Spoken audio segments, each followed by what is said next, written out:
வணக்கம் ஃப்ரெண்ட்ஸ், உங்க அனைவரும் நம்ம சேனலுக்கு வரவேற்கிறேன். நாம் இந்த வீடியோல என்ன பார்க்க போறோம்னா, ரொம்ப டேஸ்டான தேங்காய் கொத்தமல்லி இல்லாம நம்ம ஒரு எண்ணெய் கத்திரிக்காய் குழம்பு தான் பார்க்க போறோம். அது எப்படி பண்ணணும்னு பார்க்கலாம்.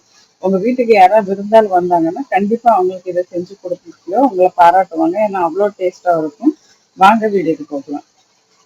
நான் இதுல எடுத்திருக்கிறது என்னெல்லாம் அப்படின்னா, காரத்துக்கு தகுந்த மாதிரி மிளகா வத்தல், அது கூடவே கலருக்காக காஷ்மீர் மிளகாவும் வெறும் வானல்ல வறுத்து இருக்கும். இதுல எல்லாமே வெறும் வானல்ல தான் வறுக்கணும். நீங்க எண்ணெய் விட்டு வறுக்க கூடாது. 1 டேபிள் ஸ்பூன் அளவுக்கு மிளகு, ஒரு அரை டேபிள் ஸ்பூன் அளவுக்கு ஜீரகம், இதையும் நல்லா வறுத்து வச்சுக்கோங்க. ஒரு 2 டேபிள் ஸ்பூன் எள்ளு எடுத்திருக்கேன். அதே மாதிரி ஒரு கைப்பிடி வேர்க்கடலை எடுத்திருக்கேன். இதையும் நல்லா வறுத்து வச்சிருக்கேன். தேவையான அளவுக்கு கத்திரிக்காவை இந்த மாதிரி நீள நீளமா கட் பண்ணி தண்ணியில போட்டு வச்சுக்கோங்க. அப்பதான் கருக்காம இருக்கும். தேவையான அளவுக்கு புளியை எடுத்து ஊற வச்சு கரைச்சி வச்சுக்கோங்க. இது இல்லாம நம்ம தாளிக்கிறதுக்கு எண்ணெய், கடுகு, உளுந்தம்பருப்பு, கடலைப்பருப்பு, பெருங்காயம், மஞ்சத்தூள் இதையும் எடுத்து வச்சுக்கோங்க. உப்பு இதையும் எடுத்து வச்சுக்கோங்க. அடுப்புல ஒரு பாத்திரத்தை வச்சுட்டு அதுல தேவையான அளவுக்கு நல்லெண்ணெய் விட்டுக்கோங்க. நான் இது நல்லெண்ணெய் விட்டு தான் பண்ணியிருக்கேன். அதனால டேஸ்ட் ரொம்பவே சூப்பரா இருந்தது. நல்லெண்ணெய் விட்டுட்டு நல்லெண்ணெய் சூடானதும் அதுல கொஞ்சமா கடுகு சேர்த்துக்கோங்க.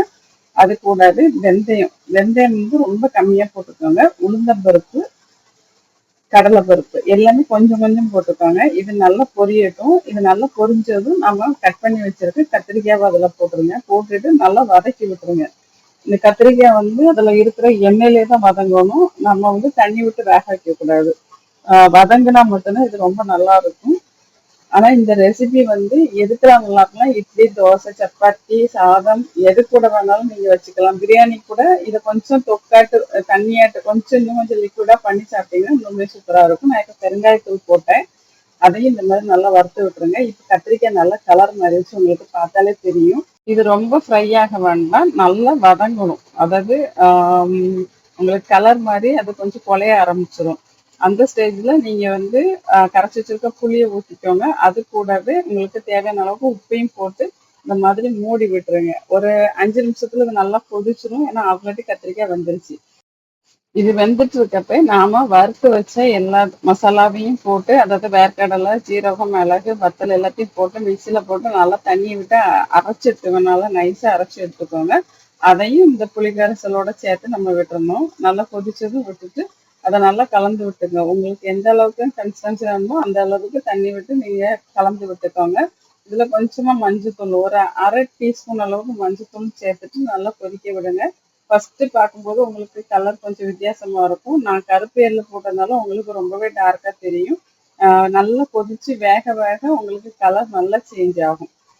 இப்போ வந்து கொஞ்சமாட்டு உங்களுக்கு வெல்லம் போட்டுக்கோங்க. உங்களுக்கு எந்த அளவுக்கு இனிப்பு டேஸ்ட் வேணுமோ அந்த அளவுக்கு கொஞ்சமா, அதாவது ரொம்ப போட வேண்டாம். நீங்க கொஞ்சமா போட்டீங்கன்னா அந்த புளிப்பு, காரம், இனிப்பு, இந்த உப்பு எல்லாம் சேர்ந்து ரொம்பவே நல்லா இருக்கும்.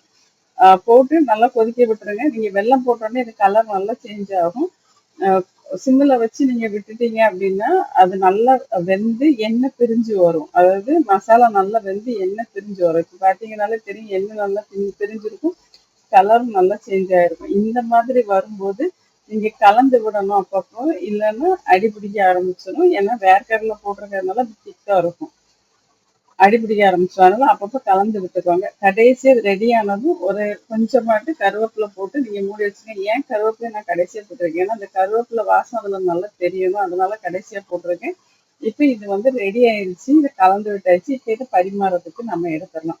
இதை நீங்க இட்லி, தோசை, சப்பாத்தி, சாதம், தயிர் சாதம், அதுக்கப்புறம் இதுல கொஞ்சம் தண்ணி விட்டு நல்லா கொதிக்க வச்சு நீங்க பிரியாணிக்கு தால்ச்சாவை கூட நீங்க யூஸ் பண்ண முடியும். ரொம்பவே டேஸ்டா இருக்கும். கண்டிப்பா இதை செஞ்சு பாருங்க. இந்த வீடியோ பிடிச்சிருந்தா லைக் பண்ணுங்க. நம்ம சேனலை சப்ஸ்கிரைப் பண்ணி வச்சுக்கோங்க. இதே மாதிரி வீடியோஸும் நான் போடுவேன். கோலங்களும் போட்டுட்டு இருப்பேன். உங்களுக்கு கண்டிப்பா பிடிக்கும் நம்புறேன். பிடிச்சிருந்தா லைக் பண்ணி விடுங்க. நீங்க பண்ற லைக் மற்றவங்களுக்கும் இதை காட்டும். நன்றி, வணக்கம்.